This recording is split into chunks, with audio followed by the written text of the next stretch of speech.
So thank you first for this incredibly kind invitation.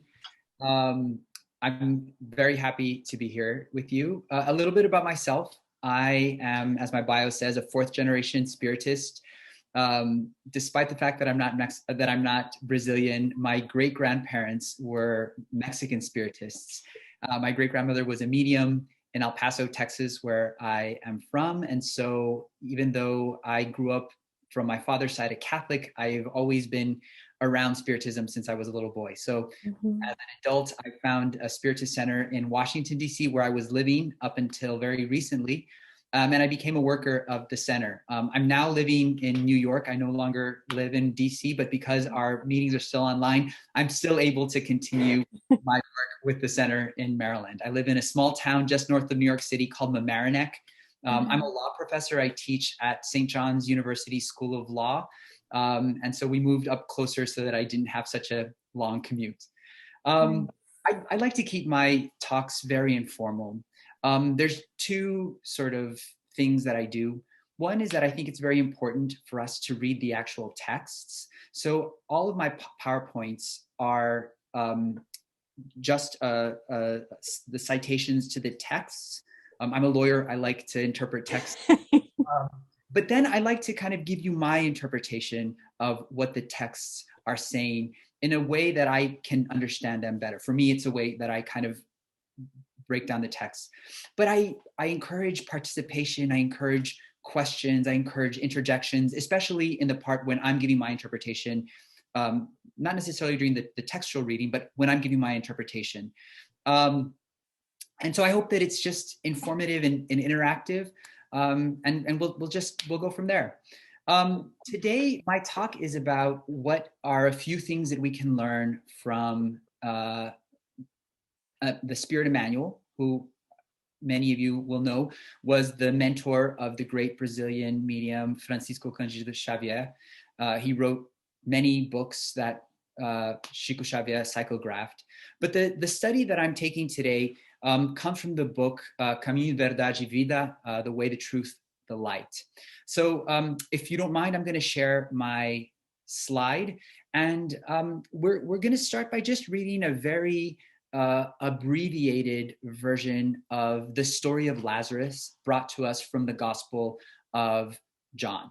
So let's begin there, and then I will give you kind of my additional details on what I find salient, what I find important about this story.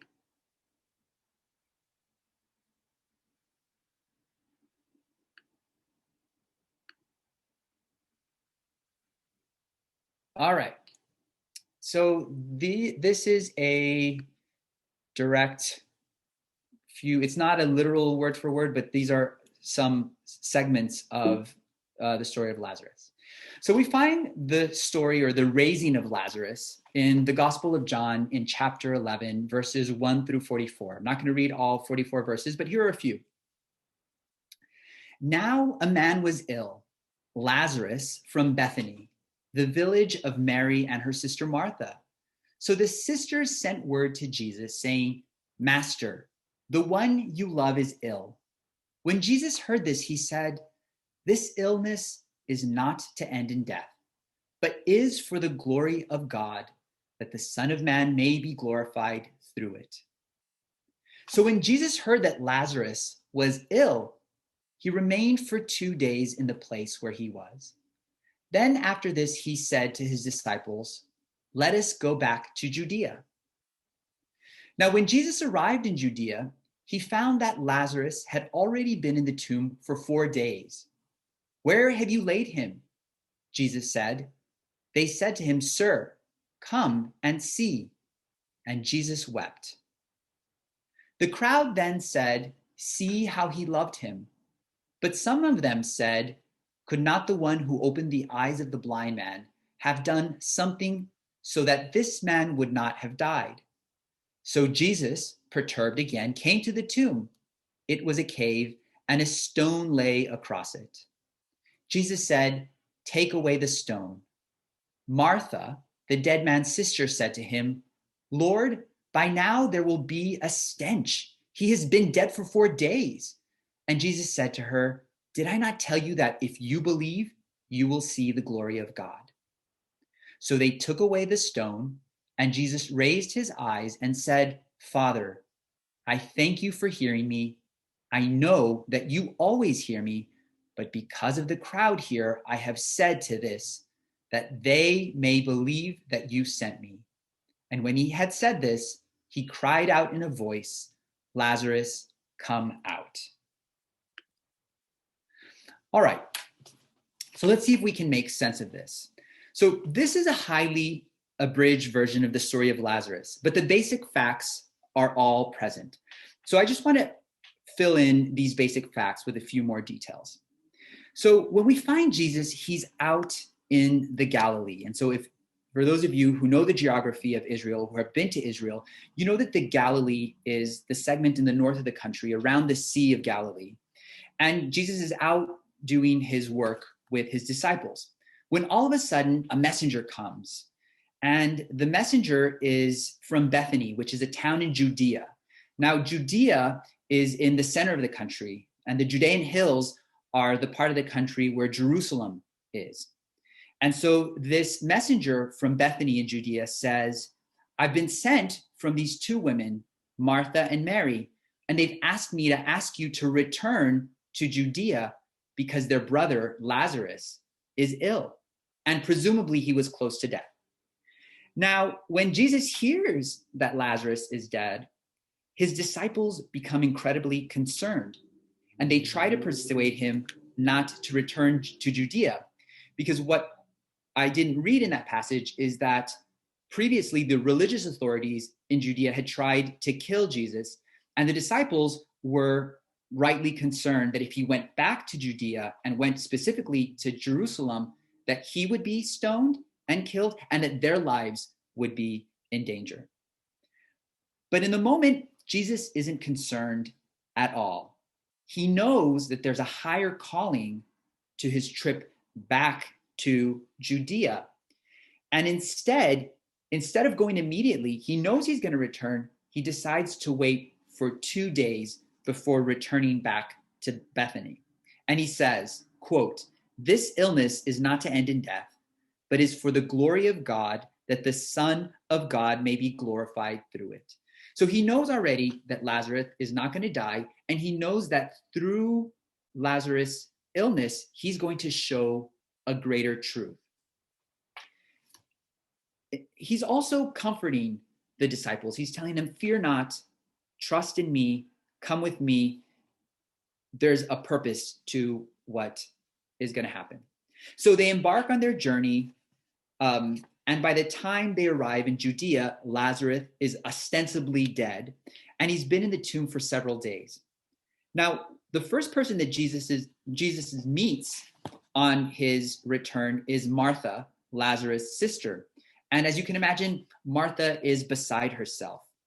But Jesus once again reassures her in his own special way, the same way that he reassured his disciples. And he essentially is telling her, "Fear not, I'm here with you. There's nothing to worry about. Trust in me and understand that Lazarus will live, because I have an important lesson to teach you and others through this episode." And Martha here is a biblical example of faith. And essentially she says, "Okay, Jesus, I believe in you. I put my trust in you. Let's go to the tomb where Lazarus is." This is an initial interaction. And then something unexpected happens. On the way to the tomb, John the Evangelist, who is narrating this story for us, tells us that Jesus was overcome with emotion and, quote, says, "And Jesus wept." Now, why did Jesus cry, you might ask? He's a perfect spirit. He knew that Lazarus was not going to die. But John tells us that Jesus wept through the voice of the public because he loved Lazarus. Now, in a talk that I gave a few years ago on how to deal with the death of a loved one for the United States Spiritist Federation, I mentioned this passage because it reminds us how very natural it is to mourn the loss of a loved one. But it also shows us how very human Jesus was. If our tradition teaches us that Jesus was among the few perfect souls chosen to ever walk this earth. Our tradition also teaches us that Jesus was not divine in the sense that Jesus is not God, but was human and subject to the very same emotions and sorrows that all of us incarnated in the flesh experience. And it reminds us that we too have the seed of perfection inside all of us, waiting to be nurtured, waiting to be watered, waiting to be cared for, to mature and to grow. All right. So when Jesus finally arrives at the tomb, Jesus tells Martha, remove the stone. And once again, she's reluctant because she says, he's been dead for 4 days. It's going to smell. And Jesus says, don't worry, just have faith, remove the stone, and let me use this as an opportunity to teach you all a greater lesson.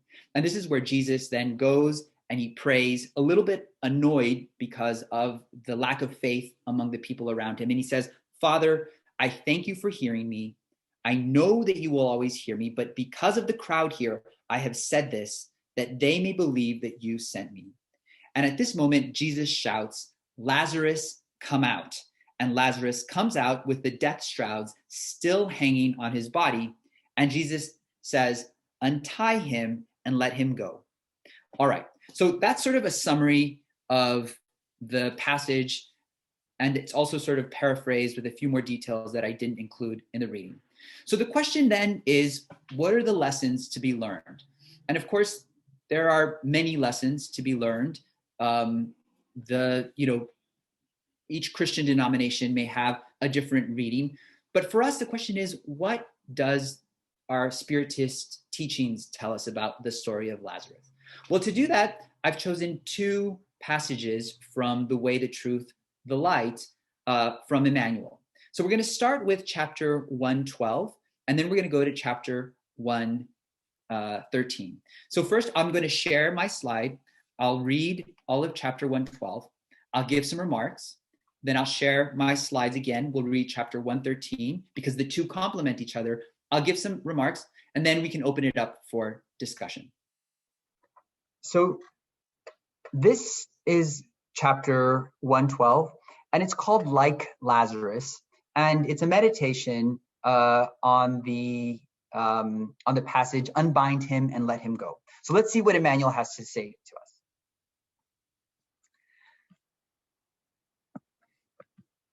One sec.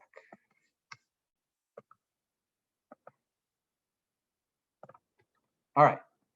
The return of Lazarus to active life is a profound symbol for all who toil on earth. Repentant wrongdoers, sinners who return to the good, and those who crack the crystal of conscience understand the marvelous meaning of the phrasal verb to start over. Lazarus could not have been happy only because he was clothed again in perishable flesh, but because he was being given the chance to start the human experience once again with new values. On the path of evolution, every time a spirit receives from the divine master the opportunity to return to earth, it is undoing strong bonds, relieving itself from anguish, regret, and fear. The sensation Lazarus felt in the tomb was like a tight cloth wrapped around his face. Jesus, full of mercy, exclaimed to the world, unbind him and let him go. This gospel passage is marked with profound beauty. People's lives are invaluable because Christ allows them to unbind themselves from their criminal link with the past, allowing them to return once again to the fountains of human life in order to rebuild and sanctify the ties of their spiritual destinies by means of the supreme gift of starting all over again. All right. So let me kind of summarize that, because I know that was very quick, but let me tell you how I interpreted this. Now, when we studied this passage over the summer, we studied this at the beginning of July at my Spiritist Center, we noted a few things. And we said that one interpretation of the story of Lazarus is to see it as a reference to reincarnation. Now, under this lens, we can see that Emmanuel's passage is telling us that reincarnation is a sacred opportunity to start life again with what he calls new values. Emmanuel says Lazarus was happy when he was freed from the tomb because he was being given the chance to start the human experience once again with new values. And that's the quote from Emmanuel. But Emmanuel also acknowledges that although each life is a sacred opportunity to start again, it's not without its challenges, because we are all relieving ourselves from very strong emotions, including anguish, regret, and fear that we bring with each incarnation from the past. In other words, we come to each incarnation with these strong bonds from the past, sort of the guideline of things that we need to improve on in this life. Now, after so many incarnations of the same actions, it's hard to make a clean break from the past. And the anguish felt because of our past mistakes were like the tight cloth wrapped around Lazarus's face. So it was liberating to be able to start again. And the passage, as Emmanuel says, is marked by profound beauty. He admits this is a beautiful passage because we are freed from our criminal past and have the opportunity to rebuild the ties of our spiritual destinies. We're called to see each moment of our lives as a beautiful gift from God and to start over, to learn from our mistakes and to make life better for ourselves and others. So this was the initial discussion at our center. But then, wise as she is, one of my friends at the center, a woman named Eloisa Grimward, complicated things for us, and she had a different interpretation of the passage. For Eloisa, she thought that this passage was not a metaphor for reincarnation, but she says that the parable can also represent those moments in our lives where we come to know Jesus, when we understand that we may not be going down the right path, and when we decide in this present life to make a break with the past and to start again. In other words, my friend Eloisa reminded us that we don't have to wait for the next incarnation to start our lives again with new values. We can make ourselves new with each new day. Now, this interpretation, of course, now when I go back and I read the passage, of course, this interpretation is also supported by not only the story of Lazarus, but by the text of Emmanuel himself. Emmanuel starts the passage by saying, the return of Lazarus to active life is a profound symbol for all who currently toil. He doesn't use the word currently, but he's talking about people who currently, for people who are toiling on earth. And in other words, Lazarus's encounter with Jesus while on earth was the thing that returned him to active life. He didn't have to wait for a new incarnation to change his attitudes and way of living. Having been freed from the tomb, he was free to begin his life again during the same incarnation. So the next reading, so the companion to 112, which is 113, do not forget, continues this thread and shows us that like the followers of Jesus in biblical times, who sought Jesus and Lazarus out with greater intensity after Jesus has raised Lazarus from the dead, so too people will seek us out. All right, so that's just sort of framing up the next reading. The next reading is going to tell about, from the next chapter, how people start looking at Lazarus and start looking at Jesus after Jesus performs this miracle. So let's read it, and I'll give additional thoughts on that before we open it up for a discussion.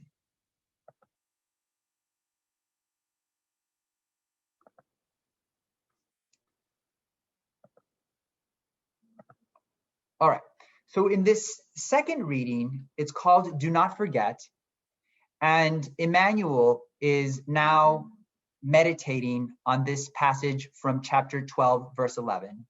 And it says, because of Lazarus, many were putting their faith in Jesus. In other words, because of Lazarus, many people who were not Christian, who did not previously have faith in Jesus, once they saw what happened to Lazarus, they then began to put their faith in Jesus. So let's see what Emmanuel says. He says, the Gospel of John states that many people were going to Bethany in search of the Master. So they hear that Jesus has raised Lazarus from the dead, and they go to Bethany to see this. Not only to get a look at Jesus personally, but they also wanted to see Lazarus, who had been taken from the tomb. They wanted to see with their own eyes this man who had once been dead and is now come to life. We want to see for ourselves who this is. And in doing this, many of them ended up being transformed, thus angering the Pharisees. So the very thing that the disciples were afraid would happen, angering the religious authorities, actually happened, but in the process, they were transformed. So then Emmanuel goes on to say, this remembrance by the apostle is invaluable.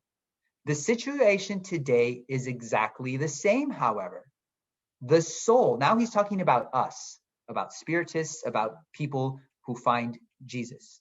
The soul that turns to Christ has almost always been resuscitated by his love, thus escaping the darkness of the intellectual nightmares that cause the death of the sentiments.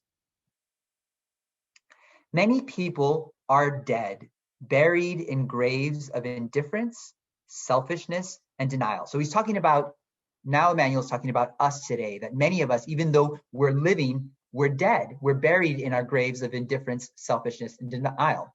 And like Lazarus, when a person has the fortune of being touched by Christ, everyone becomes curious about his or her attitudes. They all want to know in what way this person who now has found Christ, how has this person changed? Therefore, if Jesus has blessed you, if the Lord has raised you up from the dust of the earth to the knowledge of life eternal, then remember that most of your friends may have some knowledge of the Master, but they are not yet ready to understand him fully. And like Lazarus, you will be a point of direct observation for all of them. They will only begin to receive the clarity of true faith through you and acknowledge the power of Jesus due to your transformation. Thus, if you have been called by the Lord of God of life, the Lord of life, it is up to you either to remain in the tomb of death or to be raised to the edification of those around you. All right. So here we shift gears and we go from this idea that Lazarus stands for the proposition that we can make a change in our lives even now when we find Jesus.